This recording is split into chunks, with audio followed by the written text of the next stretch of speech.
नमस्कार दोस्तों, मैं रोशन। आप सभी का स्वागत है अपने यूट्यूब चैनल स्टडी व्यू 2.0 में। आज हम लोग करने वाले हैं मॉडल प्रैक्टिस सेट नंबर 9, जिसमें हम लोग करने वाले हैं ये बिहार शिक्षक बहाली, जो क्लास 9 और 10 के लिए होंगे। और ये इसमें सामाजिक विज्ञान के क्वेश्चन हम लोग इतिहास, भूगोल, राजनीतिक शास्त्र और अर्थव्यवस्था का क्वेश्चन इसमें हम लोग करेंगे, जो NCERT और SCERT पे आधारित है। ठीक है, चलिए हम लोग स्टार्ट करते हैं आज का पहला क्वेश्चन से।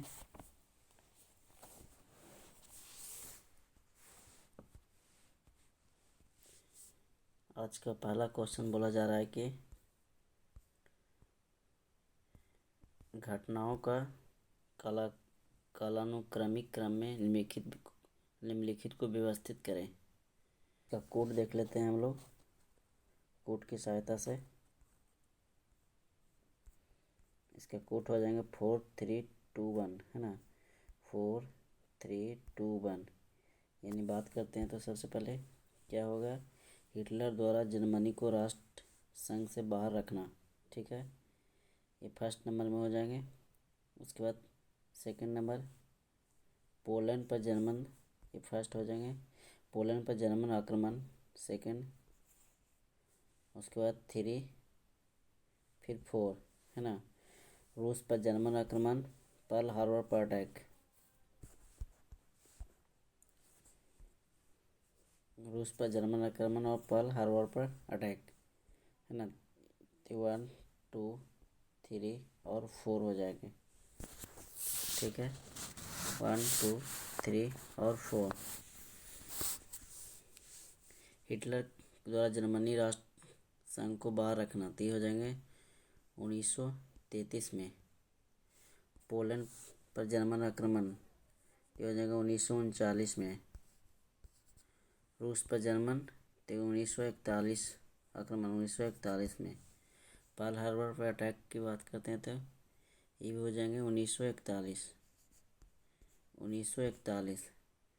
तो इसका बात करते हैं पर्ल हार्बर 7 दिसंबर, है ना, 7 दिसंबर के हुए थे लास्ट में। इसका हो जाएंगे रूस की बात करते हैं तो 22 जून, तो ये पहले हो जाएंगे, ये बाद में हो जाएंगे। ठीक है, 22 जून के बाद 22 जून 1941 और 7 दिसंबर 1941। ठीक है, क्लियर है। अगला क्वेश्चन पे आते हैं। हिटलर, ये हो गया। महात्मा गांधी द्वारा स्थापित हरिजन संघ के संस्थापक कौन थे? हरिजन संघ के संस्थापक कौन थे? तो हो जाएगा, इसका देख लेते हैं, घनश्याम दास बिरला। इसका क्या हो जाएंगे, घनश्याम दास बिरला। इसका स्थापना हो जाएंगे 1932 में की गई थी।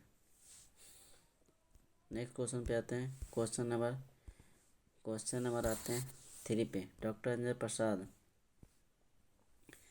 को 9 अगस्त 1942 को गिरफ्तार करके भेजा गया था। तो हो जाएंगे बांकीपुर जेल में, है ना, बांकीपुर जेल में भेजा गया था, जो कहाँ पे, पटना में। क्लियर है। अगला क्वेश्चन पे आते हैं। क्वेश्चन नंबर 4 पे आते हैं। क्वेश्चन नंबर 4 में क्या बोला जा रहा है, फिरोज शाह तुगलक ने किसकी स्मृति चिरस्थायी रखने के लिए जौनपुर नगर की स्थापना की थी? फिरोज शाह तुगलक ने किसकी स्मृति चिरस्थायी रखने के लिए जौनपुर नगर की स्थापना की थी? तो इसका क्या हो जाएगा, मोहम्मद बिन तुगलक, है ना, मोहम्मद बिन तुगलक के द्वारा। अगला क्वेश्चन पे आते हैं। निम्नलिखित को सही कालानुक्रमिक क्रम में व्यवस्थित करें। बोला जा रहा है निम्नलिखित को सही कालानुक्रमिक क्रम में व्यवस्थित करें। तो इसका क्या हो जाएंगे, पहले क्या क्या दिया गया है देख लेते हैं। इसमें कंटिन्यू दिया गया है 1 2 3 4, यानी सबसे पहले क्या हुआ था, भारत में साइमन कमीशन का आगमन, है ना। भारत में साइमन कमीशन का आगमन हुआ था कब, 1928 में, ठीक है। उसके बाद लॉर्ड इरविन ने भारत को डोमिनियन स्टेट की घोषणा की थी। डोमिनियन स्टेट की घोषणा की थी 1929 में, 31 अक्टूबर 1929 में। थर्ड पे आते हैं, गांधी ने 11 सूत्री मांगों को बताते हुए पत्र भेजा। गांधी ने 11 सूत्री मांगों को बताते हुए पत्र भेजा था कब, 31 जनवरी बात करें 1930 को, ठीक है, 31 जनवरी 1930 को। उसके बाद पूना पैक्ट, है ना।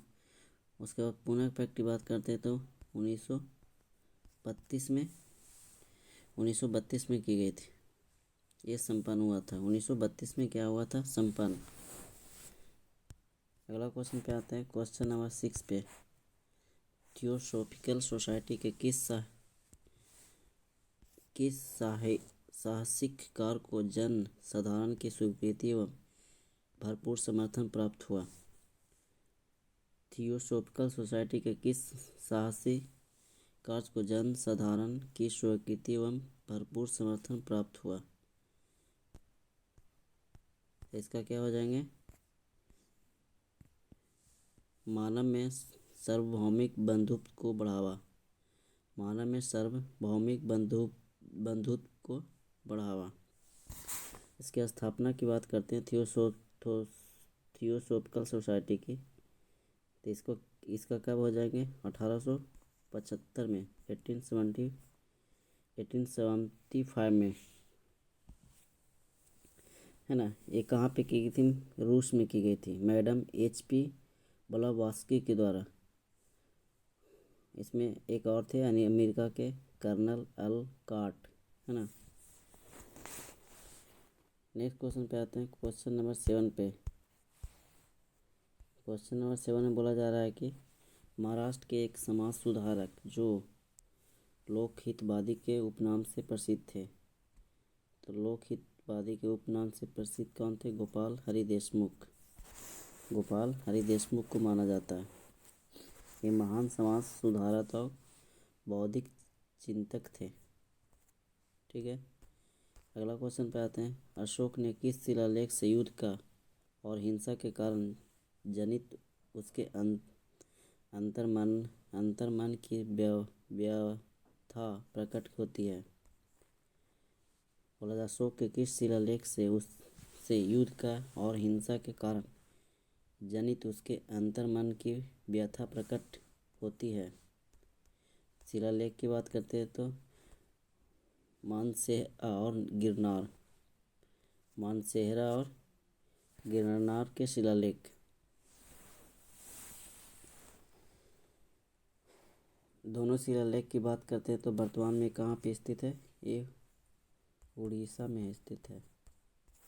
कहाँ पे, उड़ीसा।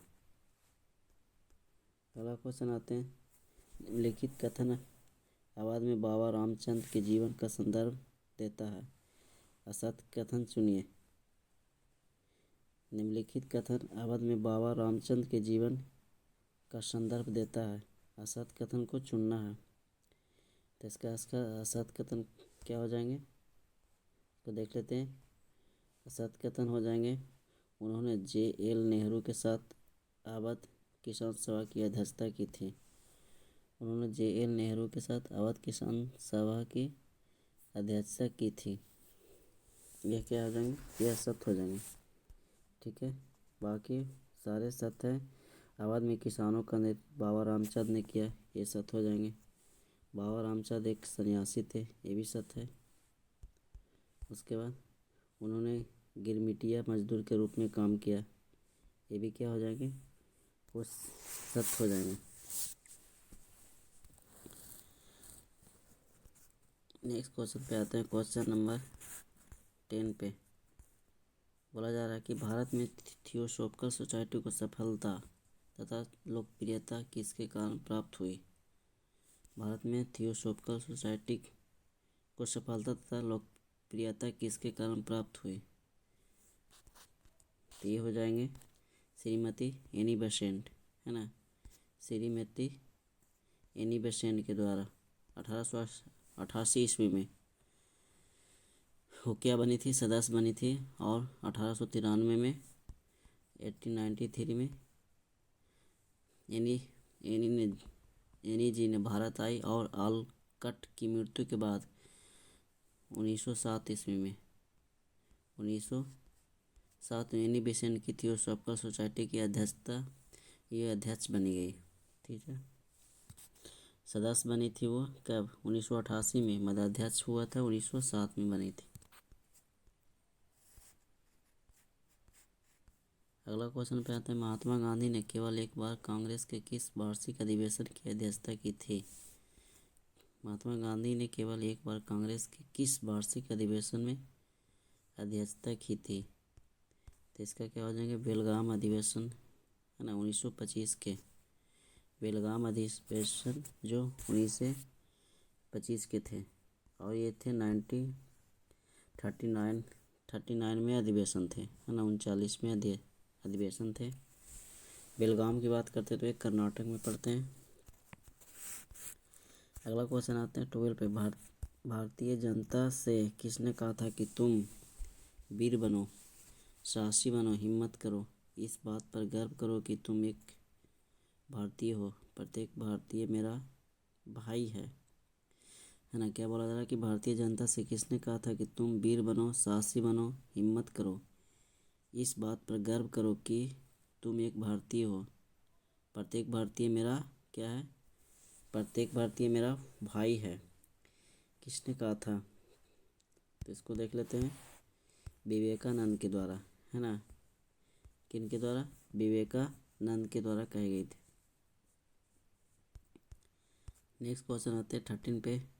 निम्नलिखित में से किसने अलीपुर संयंत्र कांड में फंसे अरविंद घोष की बड़ी कुशलता से बचाव किया? निम्नलिखित में से किसने अलीपुर संयंत्र कांड में फंसे अरविंद घोष की बड़ी कुशलता से बचाव किया था? ये हो जाएंगे चित्तरंजन दास, है ना। चित्तरंजन दास वो क्या थे? वो सरकार की तरफ से श्री ई नॉर्टन ने मुकदमा लड़ा था और इसके विरुद्ध किसके?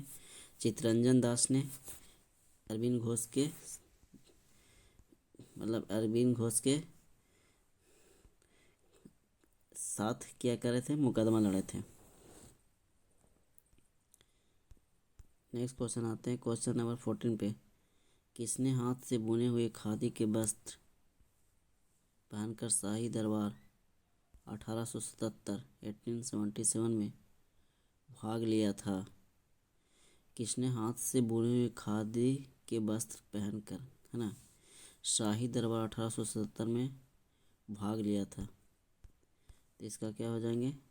गणेश वासुदेव जोशी। इसका क्या हो जाएंगे?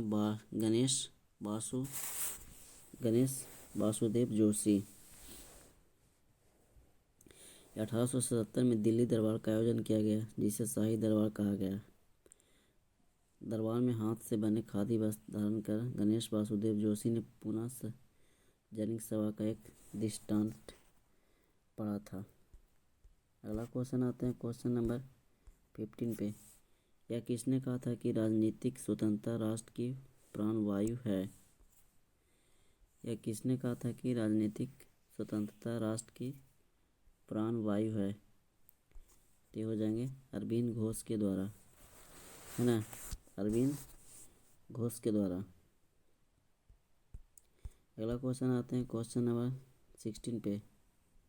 क्वेश्चन नंबर 16 में बोला जा रहा है तैमूर को सैयद वंश प्रतिनिधि खिज्र खां द्वारा संस्थापित राजवंश क्यों कहा जाता है? तैमूर को सैयद वंश प्रतिनिधि खिज्र खां द्वारा संस्थापित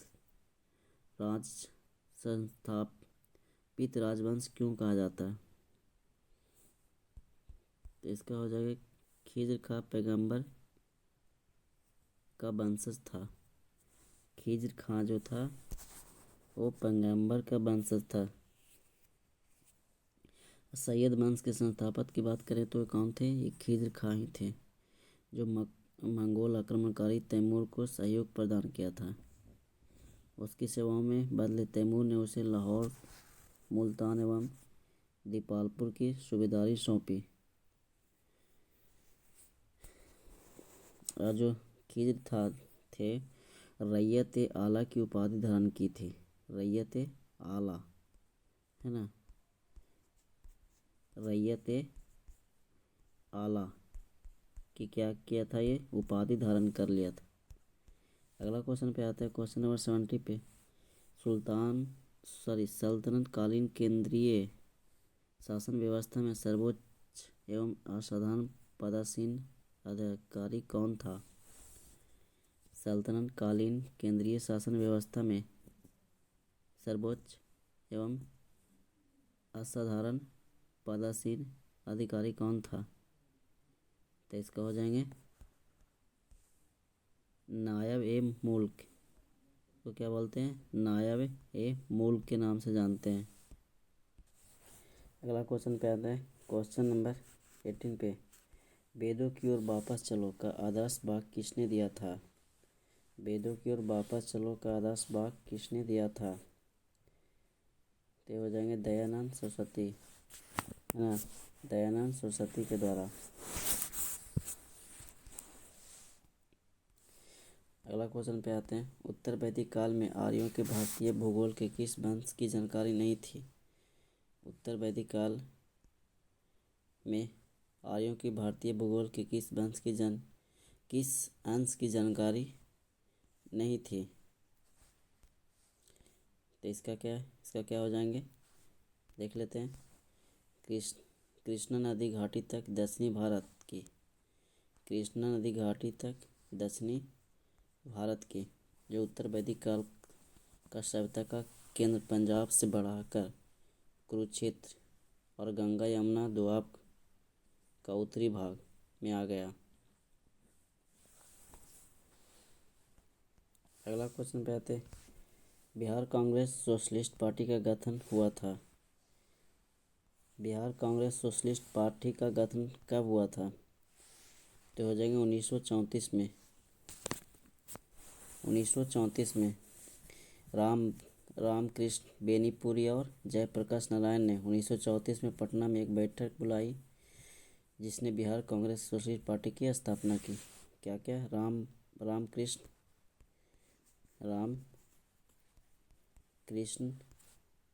बेनीपुरी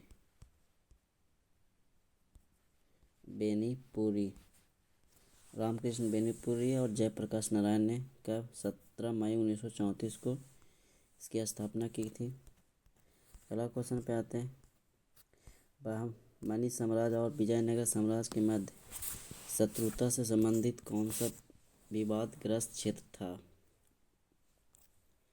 बहमनी साम्राज्य और विजयनगर साम्राज्य के मध्य शत्रुता से संबंधित कौन सा विवादग्रस्त क्षेत्र है? विवादग्रस्त क्षेत्र की बात करते हैं तो रायचूर दोआब, है ना, रायचूर और दोआब। मुख्यतः यह कृष्णा और तुंगभद्रा नदियों के बीच स्थित है ना। रायचूर और दोआब है जो कृष्णा और किसके बीच?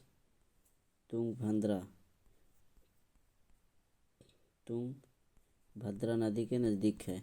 ठीक है। अगला क्वेश्चन पे आते हैं, क्वेश्चन नंबर 22 पे।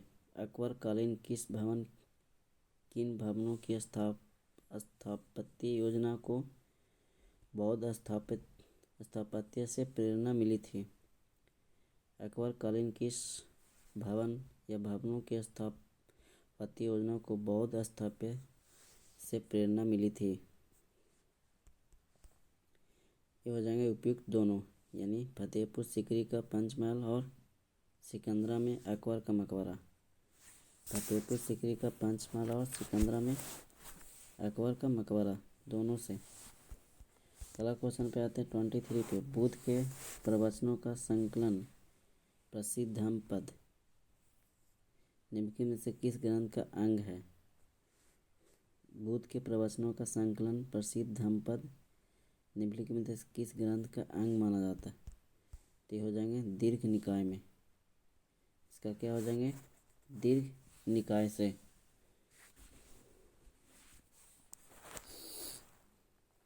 अगला क्वेश्चन आते हैं, क्वेश्चन नंबर इस क्वेश्चन 2 बार रिपीट हो गया है, 1 मिनट। क्वेश्चन नंबर 24 पे आते हैं। क्वेश्चन नंबर 24 में बोला जा रहा है कि जनपद स्तर पर मौर्य अधिकारियों का सही अवरोही क्रम था।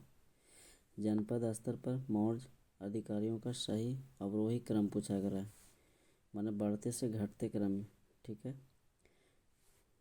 तो इसका क्या हो जाएंगे? प्रादेशिक, उसके बाद राजूक, फिर युक्त थे। पहला क्या थे? प्रादेशिक, राजूक और युक्त। प्रादेशिक होते थे जिला अधिकारी। प्रादेशिक क्या होते थे? जिला अधिकारी मौर्य वंश में।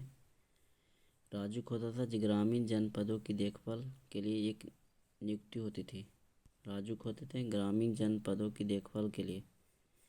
युक्त होते थे इस अधिकारी के माध्यम से केंद्र एवं स्थानीय शासन के बीच संपर्क करता था। ठीक है, नेक्स्ट क्वेश्चन पे आते हैं। क्वेश्चन नंबर 24 पे निम्नलिखित में से किसने चोल साम्राज्य के प्रशासनिक प्रभावों का सही अवरोही क्रम ज्ञात होता है? निम्नलिखित में से किसने चोल साम्राज्य के प्रशासनिक प्रभागों का सही अवरोही क्रम ज्ञात होता है? तो सही अवरोही क्रम की बात करते तो मंडलम, बलनाडु, कुर्रम। मंडलम, बर्नाडु और कुल्ला, ये क्या था? ये प्रशासनिक विभाग था। मंडलम, बलनाडु, कुर्रम। मंडलम प्रांत था, बलनाडु जिला था, मंडलम क्या था? प्रांत। ठीक है, बलनाडु की बात करते हैं तो ये जिला था, एक जिला था।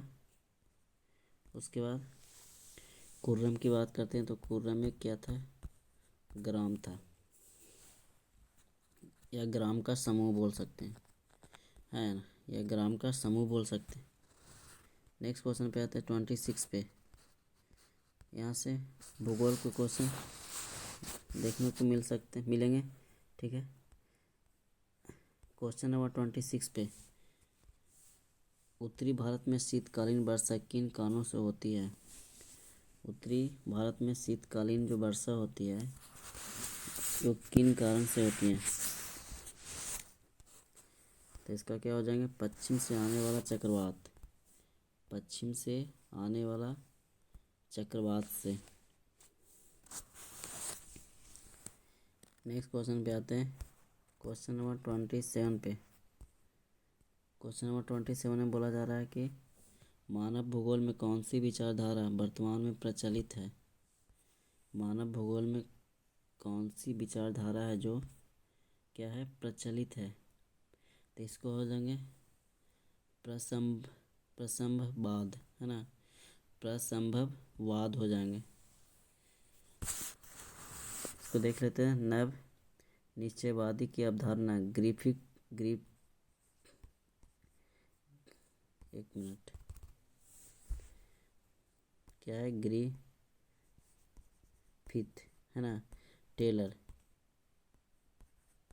ग्रिफिथ टेलर ने दिया था। उन्होंने प्रकृति के संदर्भ में रुको और जाओ की नीति अपनाने को कहा एवं बताया कि प्रकृति की अपनी सुंदरता है, अपनी सीमाएं हैं, अतः हमें चाहिए कि पहले प्रकृति को समझने का प्रयास करें, उसके बाद अपनी विकास नीतियों का निर्धारण करें। वर्तमान समय में प्रचलित टिकाऊ और शाश्वत विकास का संबंध नव नियतवादी अवधारणा से ही है। क्वेश्चन नंबर आते हैं 28 पे। निम्नलिखित में से कौन से कथन गलत है? कथन को क्या करना है? चयन करना है। इसको हम देख लेते हैं। गलत कथन कौन कौन से हो जाएंगे? केवल 3, है ना, इसका क्या हो जाएंगे? केवल 3। केवल 3 में क्या आ जाएंगे? बौद्ध धर्म ने रेशम मार्ग की यात्रा की, ये क्या हो जाएंगे? गलत हो जाएंगे। बहुत हाल में रेशम मार्ग की यात्रा की, ये गलत है, बाकी सब सही हो जाएंगे। देख लेते हैं। रेशम मार्ग से एशिया, यूरोप, उत्तरी अफ्रीका से जुड़ा हुआ था। रेशम मार्ग भूमि और समुद्री दोनों मार्ग से था। ठीक है। उसके बाद कीमती धातुएं सोना चांदी एशिया से यूरोप की ओर प्रवाहित हुई। ठीक है, ये सारे क्या हो जाएंगे, सही हो जाएंगे। मानव को प्रभावित करने वाले कारकों में कौन सा कारक अधिक प्रभावशाली है? तो अधिक प्रभावशाली कारक की बात करते हैं तो इसका क्या हो जाएंगे, जलवायु, है ना। इसका क्या हो जाएंगे, जलवायु।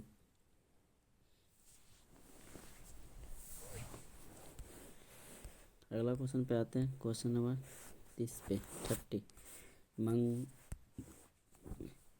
मंगोलायड प्रजाति की वह कौन सी विशेषता है जो उसे अन्य प्रजातियों से अलग करती है? मंगोलायड प्रजाति की वह कौन सी विशेषता है जो उसे अन्य प्रजातियों से अलग करती है? इसका क्या हो जाएंगे, पीतबर्न, है ना। पीतबर्न क्या होते हैं, पीले भूरे रंग के मंगोल प्रजाति का मुख्य विस्तार मध्य एवं पूर्वी एशिया में है।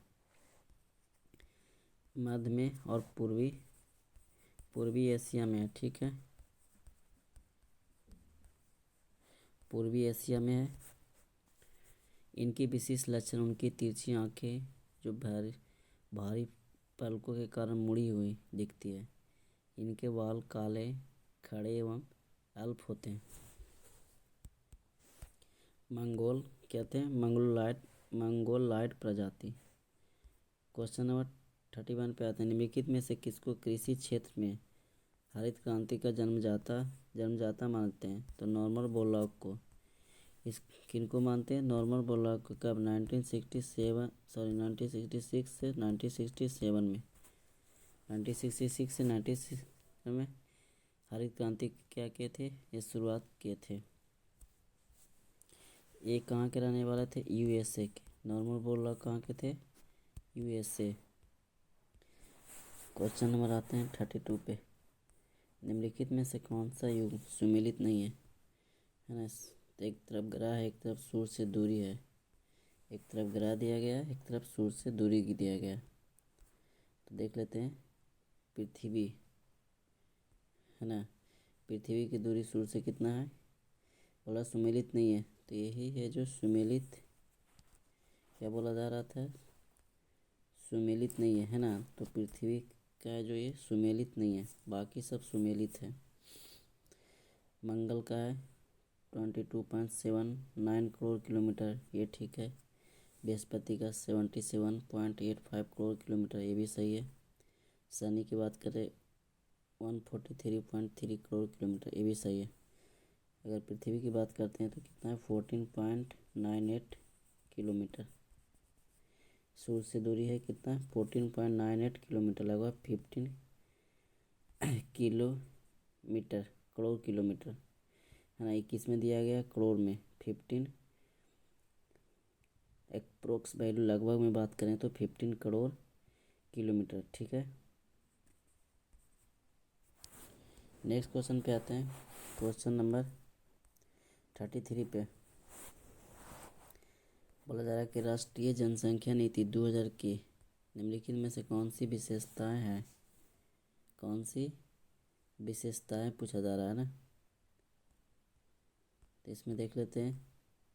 बच्चों का सार्वभौमिक टीकाकरण प्राप्त करना, बच्चों को सार्वभौमिक टीकाकरण प्राप्त करना। इसमें क्या क्या थे मुख्य लक्ष्य, बता देख लेते हैं थोड़ा। 14 वर्ष की आयु तक मुफ्त और अनिवार्य स्कूली शिक्षा प्रदान करना, है ना। राष्ट्रीय जनसंख्या नीति 2000, राष्ट्रीय जनसंख्या नीति 2000 में 14 वर्ष की आयु तक के मुफ्त और अनिवार्य शिक्षा, स्कूली शिक्षा प्रदान करना। शिशु मृत्यु दर को प्रति 1000 जीवित जन्मों पर 30 से कम करना। सभी टीके रोकथाम योग्य बीमारियों के खिलाफ बच्चों को सार्वभौमिक टीकाकरण प्राप्त करना, ये हो गया। लड़कियों के लिए विवाह की आयु बढ़ा देना, ठीक है। परिवार कल्याण को जन केंद्रित कार्यक्रम बनाना।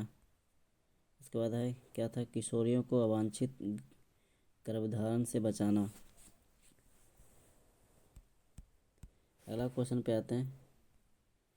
एक मिनट इसका कोड दिया हुआ था, देख लेते हैं। कोड में तीनों सही हो जाएंगे, ठीक है। यानी ये तो हम लोग देख लिए, 14 वर्ष की आयु तक की निःशुल्क सुविधा अनिवार्य शिक्षा प्रदान करना, ये सही है। शिशु मृत्यु दर को 1000 जीवित जन्मों पर 30 से कम करना, ये भी सही था। उसके बाद देख लेते हैं बच्चों का सार्वभौमिक टीकाकरण, ये भी सही था, ठीक है। अब आगे हम लोग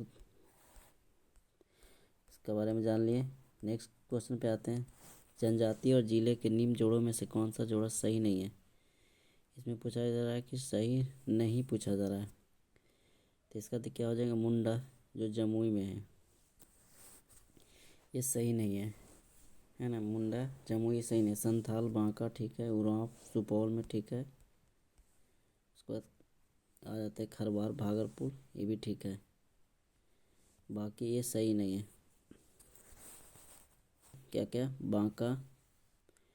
बांका जमुई किशनगंज अररिया मधेपुरा की 3/4 से अधिक आदिवासी संथाल है ना।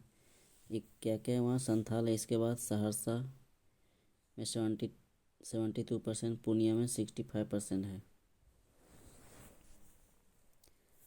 भागलपुर जिलों में खरवार की अपनी अधिकतम संकेंद्रिता, और सिवान जिले में गोंड, और उसके बाद भोजपुर अब कैमूर जिले में है। मुंडा जनजाति कटिहार जिले में सबसे अधिक है, ठीक है। मुंडा जनजाति की बात करते हैं तो 21 जिले में आ जाएंगे, एक कटिहार में।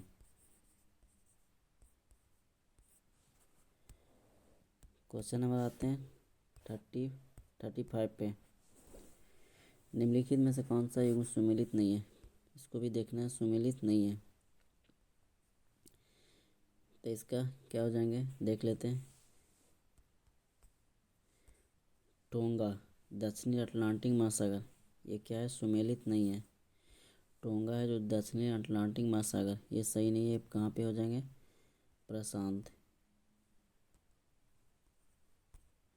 प्रशांत महासागर में, है ना। ये प्रशांत महासागर में। बाकी सैलेंजर का उत्तरी प्रशांत महासागर में, ठीक है। उसके बाद बात करते हैं सुंडा उत्तरी हिंद महासागर में, वाल्डिविया दक्षिणी प्रशांत महासागर में। इसको एक बार देख लेते हैं। चैलेंजर है जो उत्तरी प्रशांत महासागर में है। सुंडा है जो उत्तरी हिंद महासागर में है। सुंडा उत्तरी हिंद महासागर, चैलेंजर उत्तरी प्रशांत महासागर।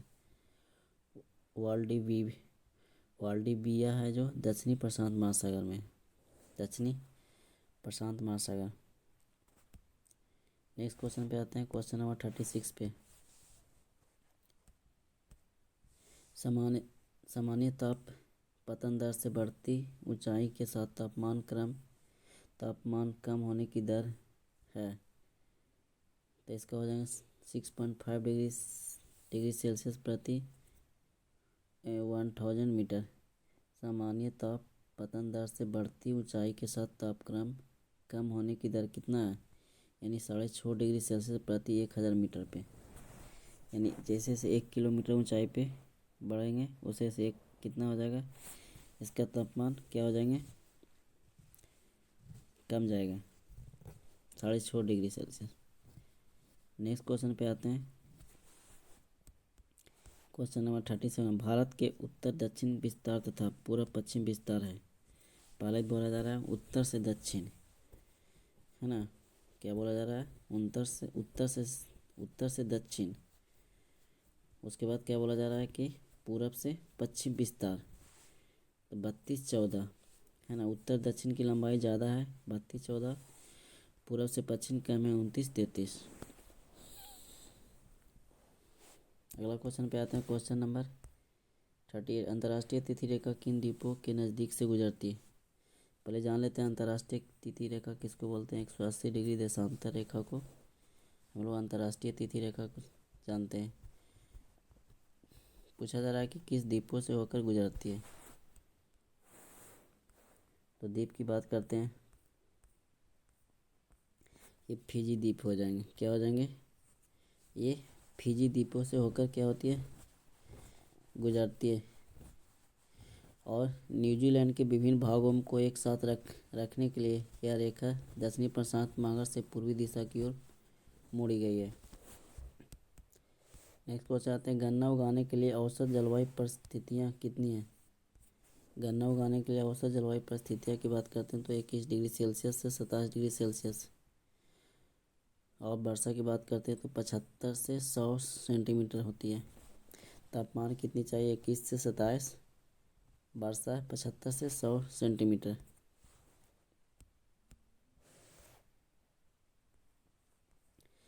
अगला क्वेश्चन पे आते हैं, क्वेश्चन नंबर 39।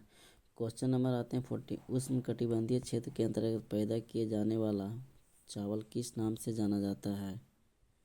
बोला जा रहा है कि उष्णकटिबंधीय क्षेत्र के अंतर्गत पैदा किए जाने वाला चावल किस नाम से जाना जाता है? तो इसको हो जाएंगे जैपोनिका। क्या हो जाएंगे? जैपोनिका।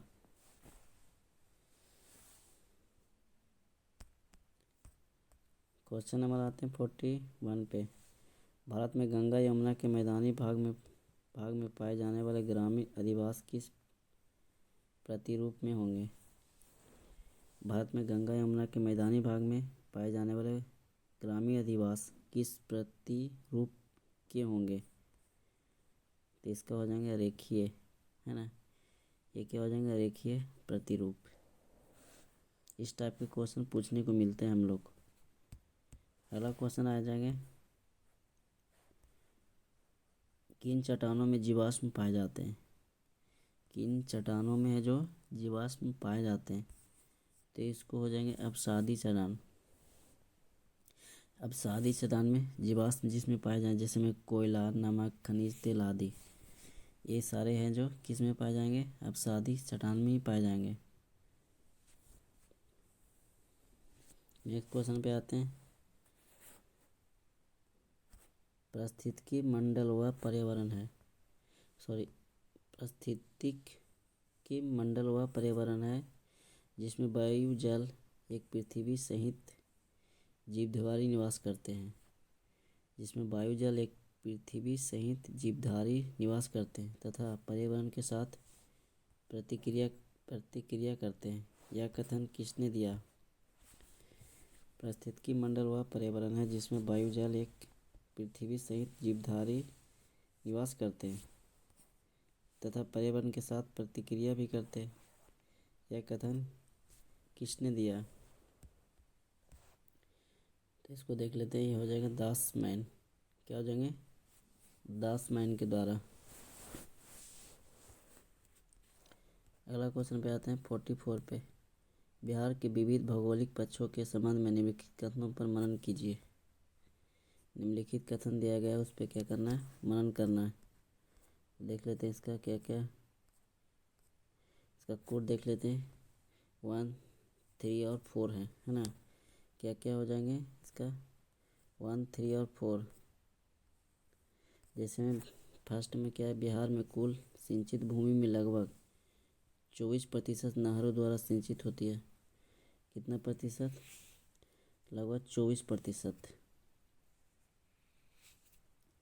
2015-16 के रिपोर्ट के अनुसार, 2015 और 16 के रिपोर्ट के अनुसार। उसके बाद बोल रहा है कि बिहार में उत्तरी गंगा मैदान लगभग 33,620 किलोमीटर क्षेत्र में विस्तृत है। बिहार में उत्तरी गंगा के मैदान है 33,620 वर्ग किलोमीटर क्षेत्र में विस्तृत है।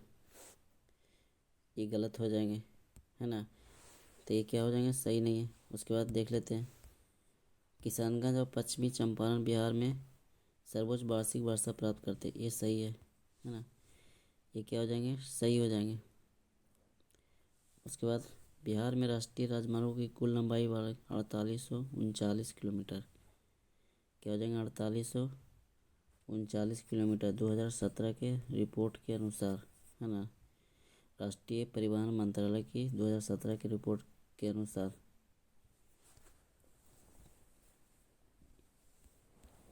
नेक्स्ट क्वेश्चन पे आते हैं। क्वेश्चन नंबर आते हैं 45 पे। क्वेश्चन नंबर 40, मानवीय क्रियाकलापों से सर्वाधिक प्रभावित हुआ है।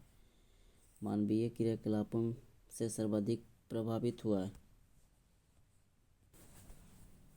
तो इसका क्या हो जाएंगे? मध्य अक्षांशीय घास भूमि जीवोम। मध्य अक्षांशीय घास भूमि जीवोम। इसमें मुख्यतः दक्षिण अमेरिका के लानोज, ऑस्ट्रेलिया तथा अफ्रीका एवं भारत के घास के मैदान हैं, है ना। जो दक्षिण अफ्रीका के लानोज, ऑस्ट्रेलिया तथा अफ्रीका एवं भारत के घास के मैदान पाए जाते हैं। इसमें क्या होते हैं? सघन घास के मैदान पाए जाते हैं। ठीक है। निम्नलिखित में से कौन सा युग्म सुमेलित नहीं है? तो देखना कि कौन सा युग्म है जो सुमेलित नहीं है। तो इसका क्या हो जाएंगे? लेब्राडोर धारा उत्तरी प्रशांत में। तो लेब्राडोर धारा उत्तरी प्रशांत में नहीं है, ये कहाँ पे? दक्षिणी अटलांटिक महासागर में। हम बोल्ट की बात करते हैं तो दक्षिणी प्रशांत महासागर में, ये सही है। दक्षिणी प्रशांत महासागर में क्या हो जाएंगे? सही हो जाएंगे। उसके बाद बात करते हैं फॉकलैंड, ये क्या हो जाएंगे? दक्षिणी अटलांटिक महासागर, सही हो जाएंगे। फॉकलैंड और लेब्राडोर ये भी दोनों दक्षिणी अटलांटिक महासागर में। मोजाम्बिक, नेक्स्ट क्या है? मोजाम्बिक की बात करते हैं तो हिंद महासागर में है ना। मोजाम्बिक है जो हिंद महासागर है, तो ये तीनों सही हो जाएंगे। बाकी सब लेब्राडोर ये इसमें आ जाएंगे। ठीक है, दोनों दक्षिणी अटलांटिक महासागर। हमबोल्ट की बात करते हो तो इसका दक्षिणी प्रशांत में हो जाएंगे।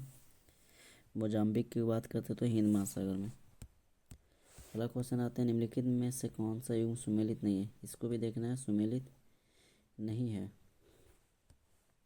तो इसमें भी 3 हो जाएंगे। पिलियन ज्वालामुखी हवाई द्वीप, ये क्या हो जाएंगे? ये सही नहीं है।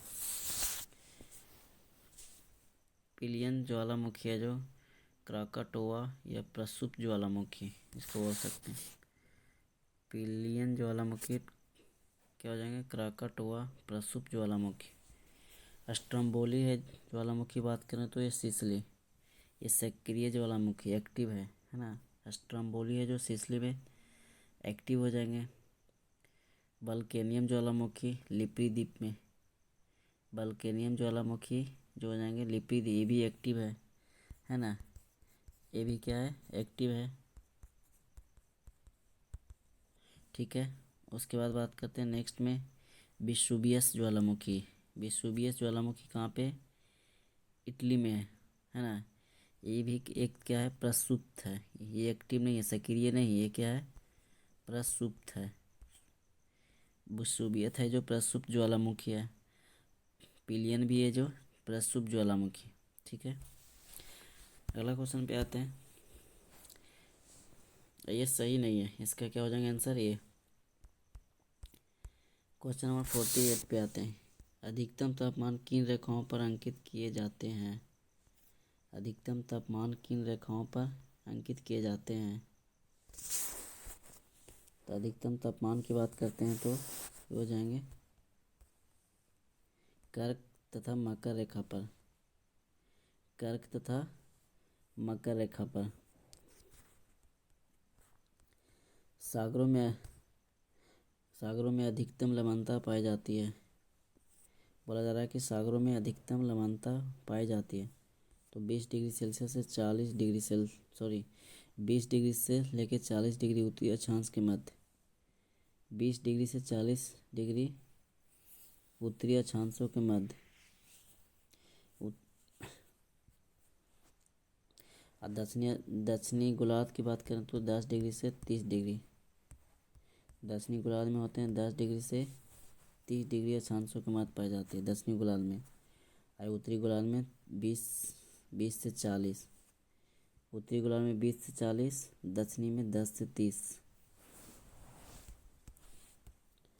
अगला क्वेश्चन पे आते हैं। क्वेश्चन नंबर 50, भारत की में किस किस्म की कहवा उगाई जाती है? कॉफ़ी। भारत में किस किस्म की कहवा उगाई जाती है? तो इसका हो जाएंगे 1 और 2 दोनों, अरेबिका और रोबस्टा। अरेबिका और रोबस्टा कहवा कर्नाटक में है ना। कहवा की बात करते हैं तो कर्नाटक, उसके बाद केरल तथा कुछ क्षेत्र तमिलनाडु में पाए जाते हैं ना। कुछ तमिलनाडु में पाए जाते हैं। अगला क्वेश्चन पे आते हैं। क्वेश्चन नंबर 51 से अंत्योदय योजना संबंधित है। तो अंत्योदय योजना का संबंध किससे है, इसको देख लेते हैं। समाज के कमजोर वर्ग के उत्थान से। समाज के कमजोर वर्ग के उत्थान से इस योजना की शुरुआत दिसंबर 2000 में चालू की गई थी। इसके तहत लक्षित सार्वजनिक वितरण प्रणाली के अंतर्गत पहचान किए गए बीपीएल एवं परिवार में 1 करोड़ निर्धनता परिवारों को चुना जाता है। इसके अंतर्गत 35 केजी अन्न, 2 रुपये किलो प्रति गेहूँ, 3 रुपये प्रति किलो चावल दिया जाएगा। मेल करना है, सूचीबद्ध को सूची 2 से मैच करना, ठीक है। का कोड दिया है, कोड देख लेते हैं। पहले कोड पे क्या दिया गया है, इसका क्या हो जाएगा 41523। क्या क्या हो जाएंगे 41523। इसको यहाँ पर लिख देते हैं 41523। अब मैच कर लेते हैं। एडम स्मिथ कर के सिद्धांत, उत्पाद शुल्क, अप्रत्यक्ष कर, जे.एम. कीन्स राजकोषीय नीति, अनुत्पादक ऋण, युद्ध वित्त हो जाएंगे, आयकर हो जाएंगे। इसका हो जाएंगे प्रगतिशील कर। इसको एक बार फिर से मैच कर लेते हैं। एडम स्मिथ कर के सिद्धांत, उत्पाद शुल्क, अप्रत्यक्ष कर, जे.एम. कीन्स राजकोषीय नीति, अनुत्पादक ऋण, युद्ध वित्त हो जाएंगे, आयकर, प्रगतिशील कर, ठीक है। क्लियर है। नेक्स्ट क्वेश्चन पे आते हैं। क्वेश्चन नंबर इसका हम लोग देख लें। क्वेश्चन नंबर 53 पे ऐसी बाजार व्यवस्था जहां विक्रेता संख्या कम हो उस बाजार व्यवस्था का नाम क्या है? ऐसी व्यवस्था जहां विक्रेता की संख्या कम हो उस बाजार व्यवस्था का नाम क्या है? उसको बोलते हैं अल्पाधिकार। उसको क्या बोलेंगे? अल्पाधिकार। माल्थस के जनसंख्या के सिद्धांत के अनुसार मनुष्य की जनसंख्या में वृद्धि होती है तो गुणोत्तर श्रेणी में।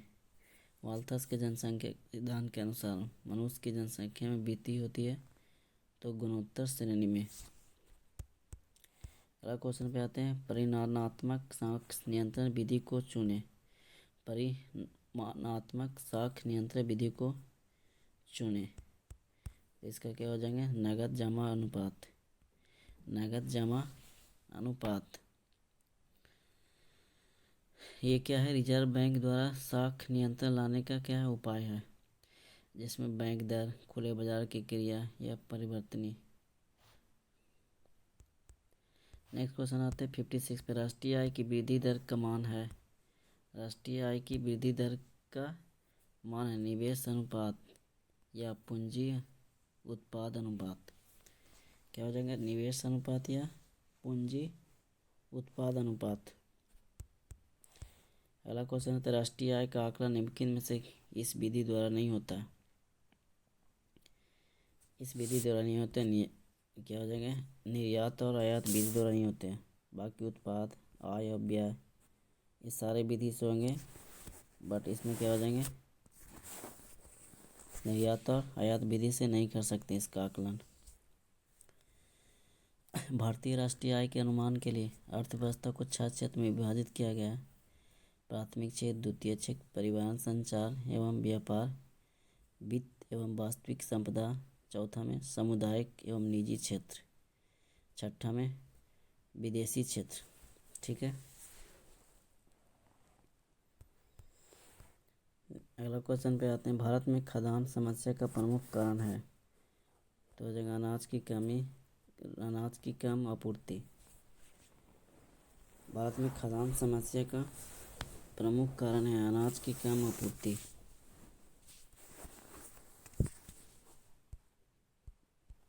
अगला क्वेश्चन पे आते हैं। क्वेश्चन नंबर 59 पे, यदि अर्थव्यवस्था पूर्ण रोजगार की स्थिति में कार्यरत हो तो निम्नलिखित में से कौन सा कारण मुद्रास्फीति को जन्म देता है।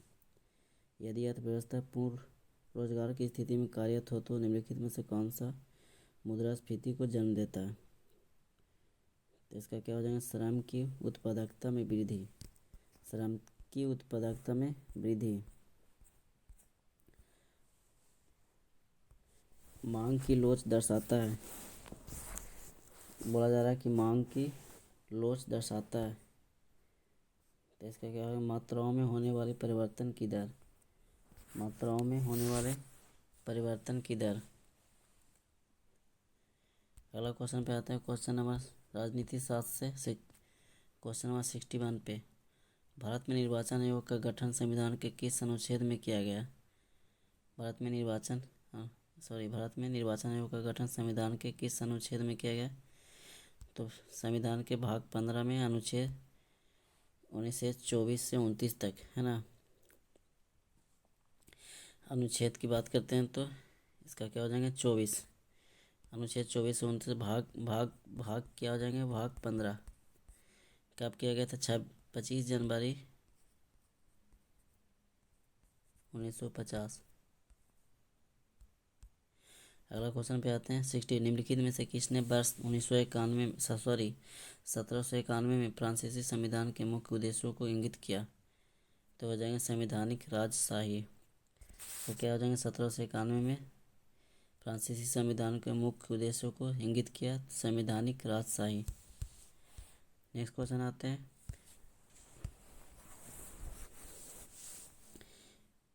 इसका कोड दिया गया था, 1 मिनट देख लेते हैं, उपयुक्त सही हो जाएंगे।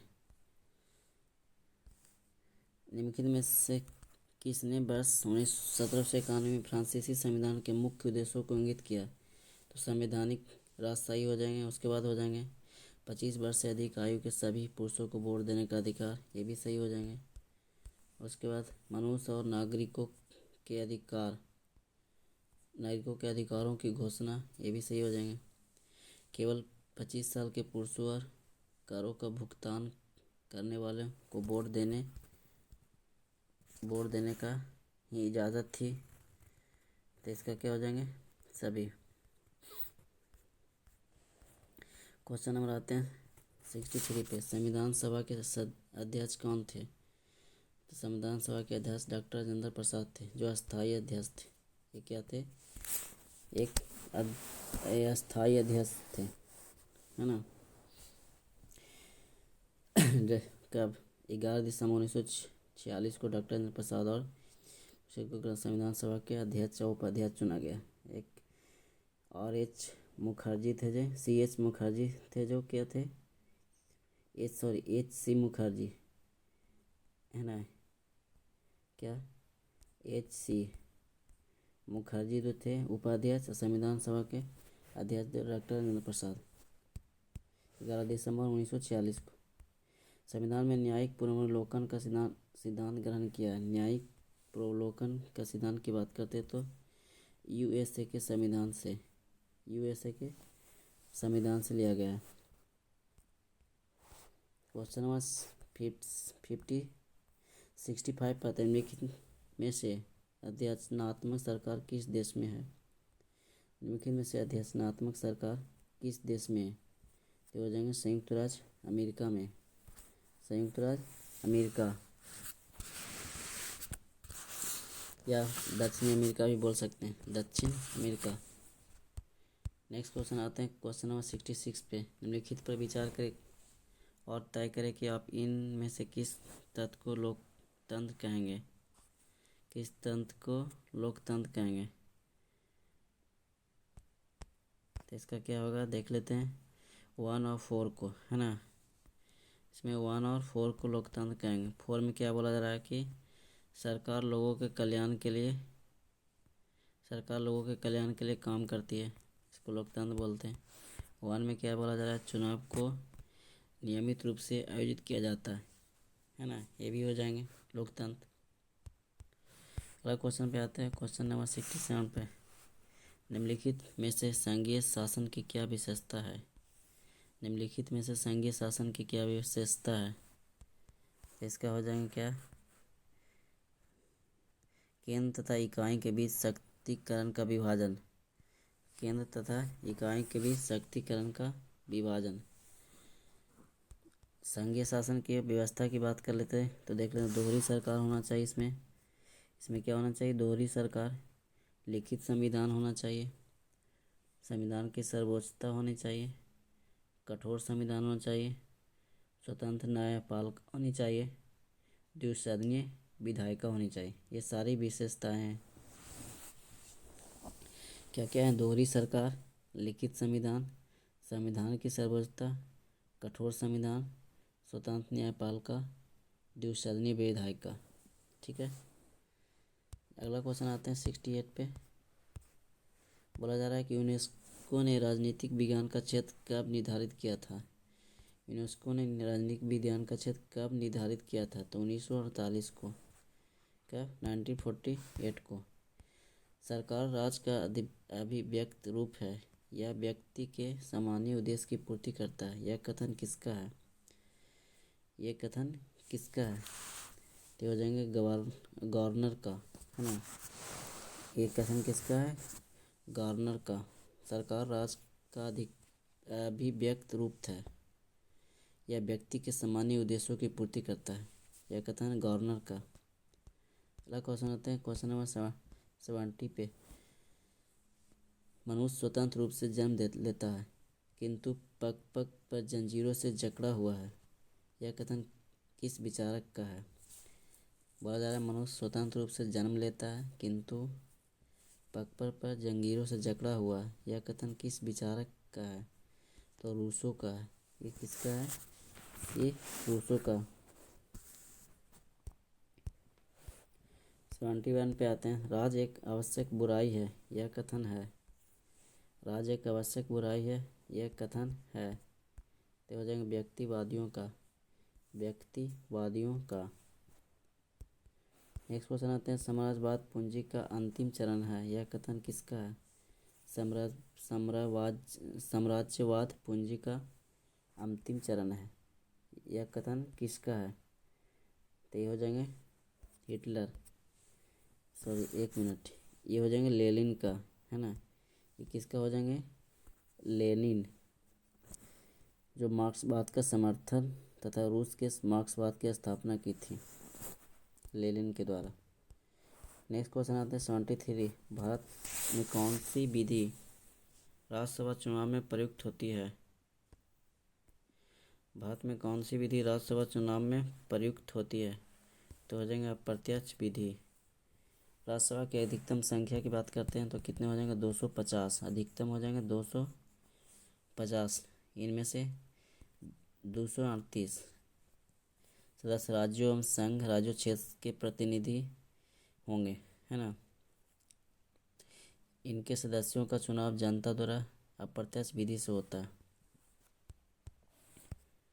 अगला क्वेश्चन आता है, संप्रभुता नागरिकों तथा प्रजाजनों के ऊपर सर्वोच्च शक्ति है, जिस पर कानून का कोई नियंत्रण न हो। यह कथन किस विचारक का है? बोला जा रहा है संप्रभुता नागरिकों तथा प्रजननों के ऊपर सर्वोच्च शक्ति है, जिस पर कानून का कोई नियंत्रण न हो। यह कथन किस विचारक का है? ये हो जाएंगे, इसका क्या हो गया आंसर? 74 के देख लेते हैं, 1 मिनट।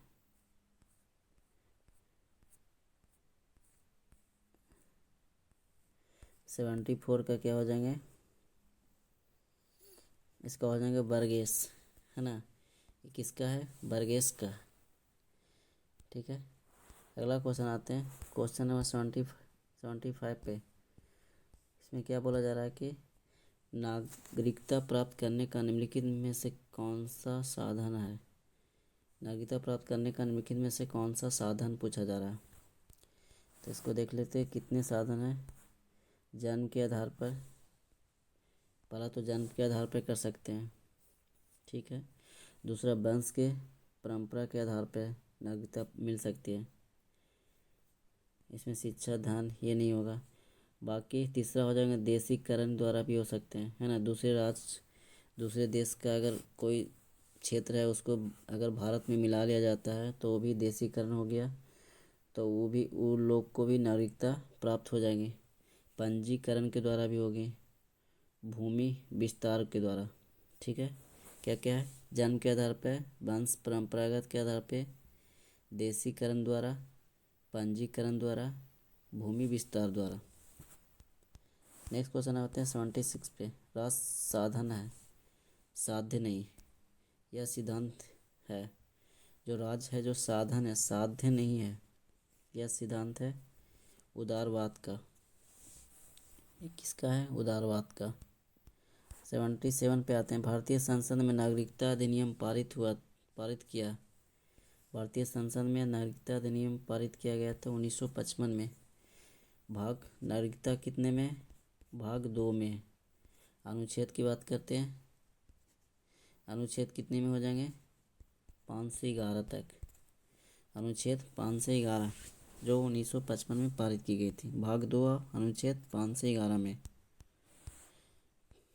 क्वेश्चन नंबर 78 पे आते हैं। भारत के किस संविधान संशोधन में संविधान की प्रस्तावना में राष्ट्रीय एकता के साथ अखंडता शब्द जोड़ा गया?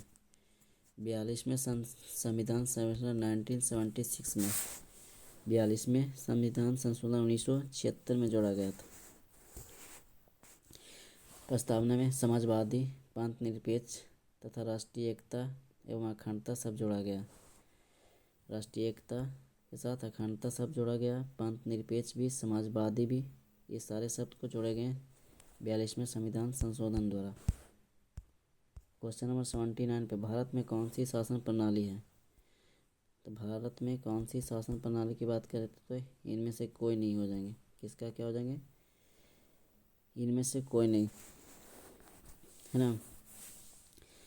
बोला जा रहा है कि भारत का संविधान केंद्र और राज्य दोनों में सरकार के संसदीय स्वरूप व्यवस्था करती है। अनुच्छेद 74 और 75 केंद्र में संसदीय व्यवस्था का उपबंध करते हैं तथा अनुच्छेद 163 में और 164 राज्यों में, है ना। 163 और 164 राज्यों में करते हैं। अगला क्वेश्चन पे आते हैं। यह निश्चित है कि सरकार की उत्पत्ति बल प्रयोग के परिणाम स्वरूप तथा बल प्रयोग द्वारा होती है। यह कथन किसका है? तो कार्ल मार्क्स का। यह निश्चित है कि सरकार की उत्पत्ति बल प्रयोग के परिणाम स्वरूप तथा बल प्रयोग द्वारा होती है। यह कितना है? कार्ल मार्क्स का है। अगला क्वेश्चन पे आते हैं क्वेश्चन नंबर 81 पे। क्वेश्चन नंबर 81 पे आते हैं। 81 कहाँ चला गया? एक मिनट, ऊपर था। क्वेश्चन नंबर 81 पे। निम्नलिखित में से कौन सा भारत का पहला जल विद्युत संयंत्र है? निम्नलिखित में से कौन सा भारत का पहला जल विद्युत संयंत्र है? तो इसको हो जाएंगे क्या? सिंद्रपोंग जल विद्युत संयंत्र। सिंद्रपोंग जल विद्युत संयंत्र जो कहाँ पे स्थित है? दार्जिलिंग में स्थित है। कहाँ पे है? दार्जिलिंग, ठीक है, जो पश्चिम बंगाल में पड़ते हैं। 1897 में स्थापित की गई थी। कब इसकी? 1897 में स्थापित की गई थी। चलिए आते हैं 82 पे। ब्रिटिश सरकार द्वारा 7 ब्रिटिश संसद सदस्यों के समूह साइमन कमीशन का गठन कब किया गया था? ब्रिटिश सरकार द्वारा 7 ब्रिटिश संसद सदस्यों के समूह थे। साइमन कमीशन का गठन कब किया गया? 1927 में। साइमन कमीशन का गठन कब किया गया था? 1927। साइमन कमीशन भारत कब आया था? 1928 में, है ना। साइमन कमीशन भारत कब आया था? 1928। जिसकी यह सर जॉन साइमन की अध्यक्षता में संसद के 7 सदस्यों की एक समूह थी। लेकिन इसको क्या किया था? इसका कांग्रेस ने एवं मुस्लिम लीग ने इसका विरोध किया था। अगला क्वेश्चन आते हैं 83 पे। कंपनी विधि 2013 के अनुसार कॉरपोरेट विवादों का निपटान डैश द्वारा किया जाएगा। कंपनी विधि 2013 के अनुसार कॉरपोरेट विवादों का निपटान डैश द्वारा किया जाएगा। तो इसका हो जाएंगे NCLT, है ना। NCLT द्वारा किया जाएगा। NCLT क्या है? National company law tribunal and appellate tribunal. Bharat की कंपनियों से संबंधित सभी विवादों का नियंत्रण करने हेतु एक एकल मंच है। इस अधिनियम का गठन 2013 में किया गया था। हाइड्रोपोनिक्स किस प्रकार की कृषि को संदर्भित करता है? हाइड्रोपोनिक्स किस प्रकार की कृषि को संदर्भित करता है? तो इसका हो जाएंगे जिसमें पौधों को खनिज पोषक जिसमें पौधों को खनिज पोषकों के विलयन में बिना मिट्टी के उगाया जाता है। इसमें क्या होता है? बिना मिट्टी के पौधों को उगाया जाता है, हाइड्रोपोनिक्स। 85 पे आते हैं। निम्नलिखित में से कौन सा कथन सही है? सही कथन को चुनना है। तो ये क्या होता है? सुचेता कृपलानी किसी भारतीय राज्य की प्रथम महिला मुख्यमंत्री थी। ये सही हो जाएंगे। ये कहाँ के थी? यूपी, है ना। ये यूपी का यानी उत्तर प्रदेश की प्रथम महिला मुख्यमंत्री सुचेता कृपलानी, जो 1963 में बनी थी। अगला क्वेश्चन पे आते हैं। क्वेश्चन नंबर 86 पे। भारतीय लोगों के लिए अपेक्षाकृत अधिक स्वतंत्रता की मांग करने हेतु स्वराज पार्टी की स्थापना की गई। इलाहाबाद में स्वराज पार्टी का गठन कब हुआ था? तो इलाहाबाद में स्वराज पार्टी की गठन किया गया था 1923 में। किनके द्वारा किया गया था? मोतीलाल नेहरू के द्वारा। और एवं कौन थे उसके साथ? CR दास, है ना। CR दास के द्वारा, मोतीलाल नेहरू एवं CR दास के द्वारा इलाहाबाद में प्रयाग में किया गया था स्वराज पार्टी का गठन। भारतीय लोगों के लिए अपेक्षाकृत अधिक स्वतंत्रता की मांग करने हेतु स्वराज पार्टी की स्थापना की गई। इलाहाबाद में स्वराज पार्टी की घटना 1923 में की गई। इनमें से कौन सा सुधार आंदोलन 1829 में लॉर्ड विलियम बेंटिक के कार्यकाल के दौरान हुआ था? सुधार आंदोलन जो था 1829 में लॉर्ड विलियम बेंटिक के कार्यकाल में हुआ था। तो ये तो पता है, राजा राम मोहन के द्वारा सती प्रथा का नियमन किया गया, है ना। यानी सती प्रथा का क्या किया गया था? प्रतिषेध किया गया था, जो लॉर्ड विलियम बेंटिक के कार्यकाल में किया गया था 1829 में। अगला क्वेश्चन आते हैं। क्वेश्चन नंबर 88 पे। डेनमार्क की संसद का क्या नाम है? डेनमार्क की संसद का क्या नाम? फॉकेटिंग बोलते हैं इसको। क्या बोलते हैं? फॉकेटिंग। अगला क्वेश्चन आता है 89 पे। जी का गुरुत्वाकर्षण मान R त्रिज्या के मान के अनुसार बदलता है। किसी छात्र को जी का मान कहाँ पर न्यूनतम प्राप्त होगा? अगर सबसे न्यूनतम जी का मान की बात करते हैं तो भूमध्य रेखा पे, है ना। क्या हो जाएंगे? भूमध्य रेखा पे जी का मान क्या हो जाएंगे? सबसे न्यूनतम हो जाएंगे, क्योंकि पृथ्वी एक पूर्ण वृत्त नहीं है। और जी का मान सर्वाधिक हो जाएंगे तो ध्रुव पर हो जाएंगे। अधिकतम की बात करते हैं तो कहाँ पे हो जाएंगे? ध्रुव पर हो कहाँ पे हो जाएंगे? ध्रुवों पर। नेक्स्ट क्वेश्चन पे आते हैं। क्वेश्चन नंबर 90 बोला जा रहा है कि ब्रह्मपुत्र उन प्रमुख नदियों में से एक है जो कई सहायक नदियों के साथ कई देशों में प्रवाहित होती है। निम्नलिखित में से कौन सा ब्रह्मपुत्र की सहायक नदी नहीं है ना। ब्रह्मपुत्र की सहायक नदी नहीं पूछा जा रहा है, तो इसमें हो जाएंगे तमसा नदी। तमसा नदी है जो ब्रह्मपुत्र की सहायक नदी है, नहीं है। मध्य प्रदेश एवं उत्तर प्रदेश राज्यों से होकर बहने वाली गंगा की सहायक नदी है ये।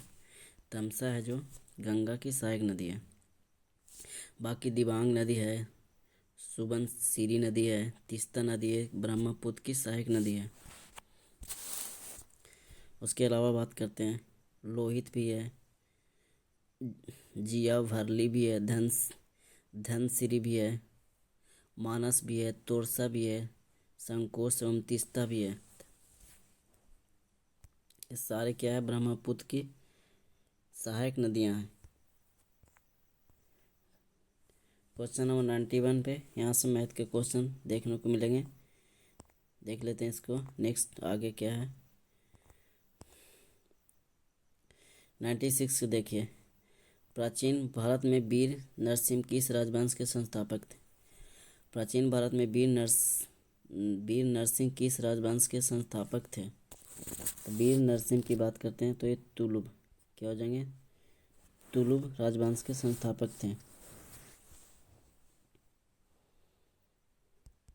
अगला क्वेश्चन आते हैं 97 पे। संविधान के किस अनुच्छेद में यह निर्दिष्ट किया गया है कि राज्य ग्राम पंचायतों का गठन करने के लिए कदम उठाएगा।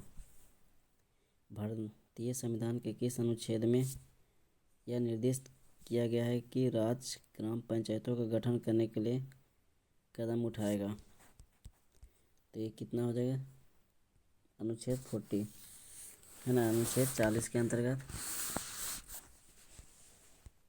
अगला क्वेश्चन आते हैं क्वेश्चन नंबर 98 पे।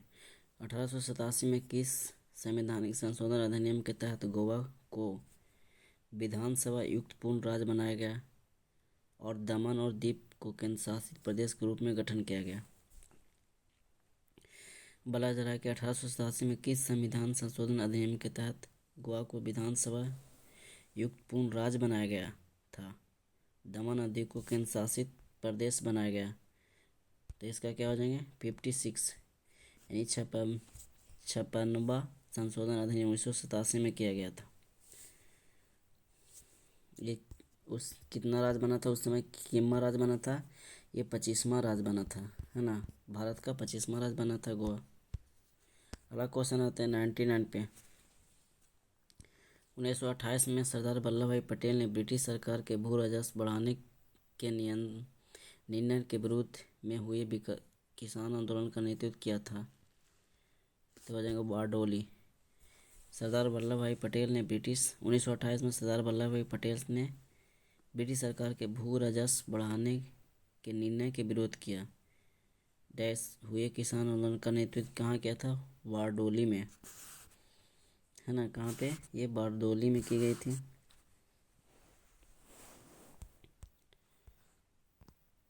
नेक्स्ट क्वेश्चन पे आते हैं।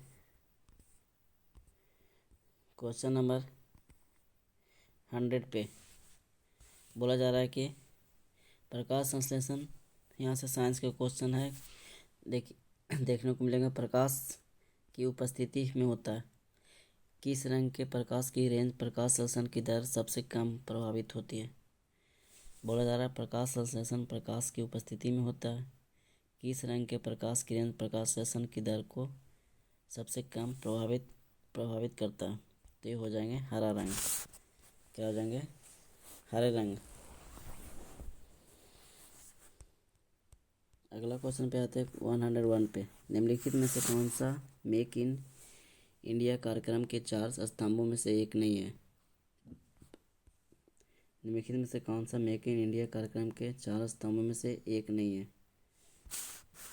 ये हो जाएंगे साझेदारी, है ना, साझेदारी। बाकी क्या क्या है, नया इंफ्रास्ट्रक्चर है, नई प्रक्रिया भी है, नई क्षेत्र भी है,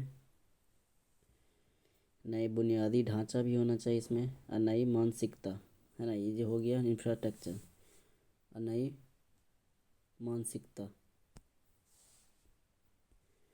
वित्तीय साक्षरता सप्ताह के द्वारा संचालित पहल है। वित्तीय साक्षरता सप्ताह किसके द्वारा संचालित पहल है? ये हो जाएगा भारतीय रिजर्व बैंक। भारतीय रिजर्व बैंक के द्वारा जो 2016 प्रत्येक वर्ष क्या इसको मनाया जा रहा है वित्तीय साक्षरता सप्ताह के रूप में।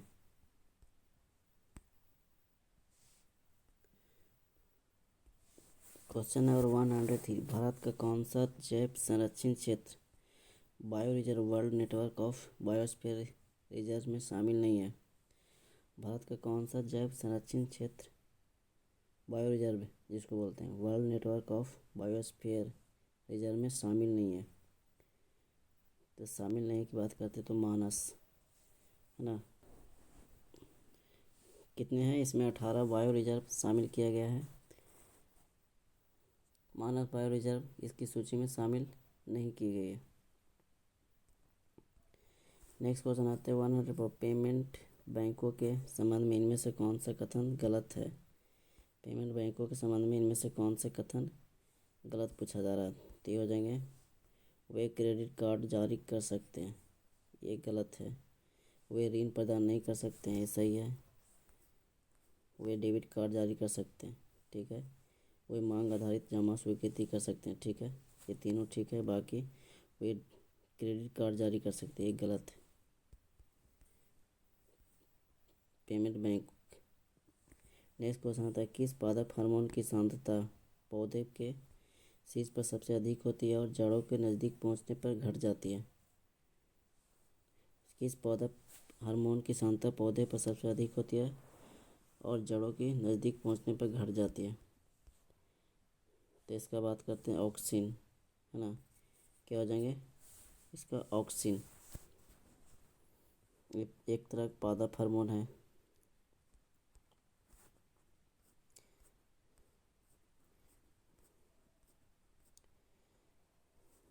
कुछ मैथ के क्वेश्चन दिए गए हैं, लोग देख लीजिएगा थोड़ा।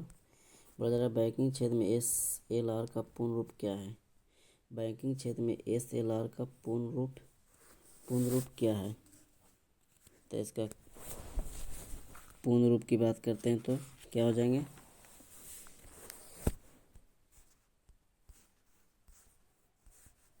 ये हो जाएंगे स्टेशनरी लिक्विडिटी रेशियो, है ना। स्टेशनरी लिक्विडिटी रेशियो SLR का पूर्ण रूप। अगला क्वेश्चन आते हैं उस अंग्रेज व्यक्ति का नाम क्या था जिसने भारत आने के बाद सेंट स्टीफन कॉलेज में दर्शन शास्त्र का अध्ययन किया और बाद में हिंदू दीनबंधु के नाम से प्रसिद्ध हुए? उस अंग्रेज व्यक्ति का नाम क्या था जिसने भारत आने के बाद सेंट स्टीफन कॉलेज में दर्शन शास्त्र का अध्ययन किया और बाद में दीनबंधु के नाम से प्रसिद्ध हुए? दीनबंधु के नाम से पता है CF एंड्रूज, इसको क्या बोलते हैं? CF एंड्रूज के नाम से।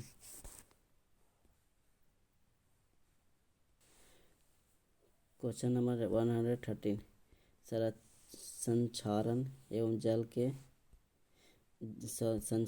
जंग लगने से बचने के लिए लोहे पर किए जाने वाले विद्युतीय लेपन किस धातु का उपयोग किया जाता है? संक्षारण एवं जंग लगने से बचाने के लिए लोहे पर किए जाने वाले विद्युतीय लेपन में किस धातु का प्रयोग किया जाता है? तो हो जाएंगे जस्ता का, है ना। क्या हो जाएंगे? जस्ता का प्रयोग करते हैं। क्वेश्चन नंबर 114 भारत में स्थित सक्रिय ज्वालामुखी का नाम क्या है? ये हो जाएंगे बैरम, है ना, जो अंडमान के सबसे प्राचीन स्थलों में से एक है। इसका ऊंचाई की बात करते हैं तो 354 मीटर बैरम द्वीप। एक ही को क्या भारत में एक जो है सक्रिय ज्वालामुखी है। नेक्स्ट क्वेश्चन पे आते हैं 15 सर्वेंट्स ऑफ इंडिया सोसाइटी की स्थापना किसने की थी? तो गोपाल कृष्ण गोखले कब किए थे? 1905 में 12 जून 12 जून 1905 को सर्वेंट्स ऑफ इंडिया सोसाइटी की स्थापना गोपाल कृष्ण गोखले के द्वारा की गई थी। अगला क्वेश्चन था, इनमें से कौन सी संयुक्त राष्ट्र की एजेंसी नहीं है? संयुक्त राष्ट्र की एजेंसी नहीं है तो अंतर्राष्ट्रीय श्रम संगठन ये है, खाद्य एवं कृषि संगठन ये है, विश्व स्वास्थ्य संगठन ये भी है, रेड क्रॉस इंटरनेशनल कमेटी ये नहीं है ना, ये नहीं हो जाएंगे।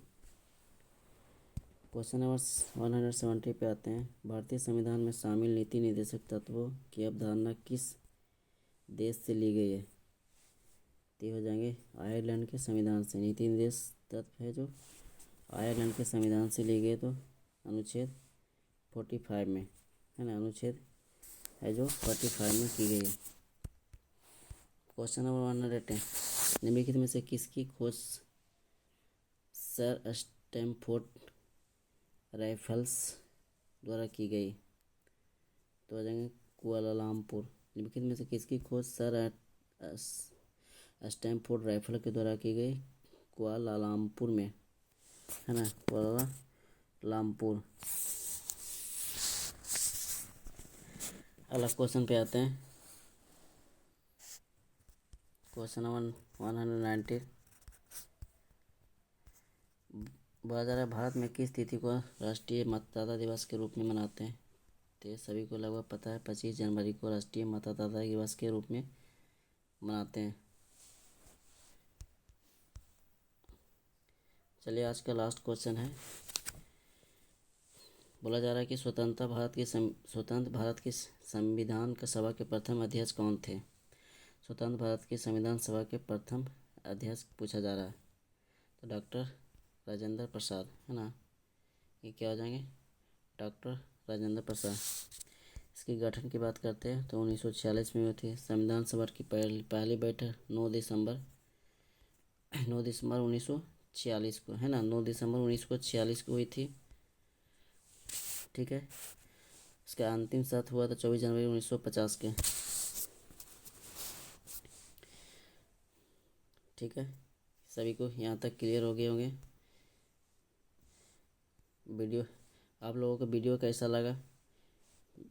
वीडियो का क्वालिटी या कंटेंट अगर पसंद आ रहा है तो वीडियो को लाइक कर दें, वीडियो को शेयर कर दें, और आप लोग चैनल को सब्सक्राइब कर दें ताकि, और ऑल नोटिफिकेशन पे क्लिक कर लें है ना। ऑल नोटिफिकेशन, ये 3 डॉट होंगे, वहाँ पे जाके क्लिक करेंगे तो वहाँ पे दिखेगा ऑल नोटिफिकेशन, उस पर जाके ऑल नोटिफिकेशन पे क्लिक कर लेंगे ताकि यहाँ से जितने भी वीडियो हम अपलोड करेंगे आपके पास नोटिफिकेशन सबसे पहले पहुँचेगी।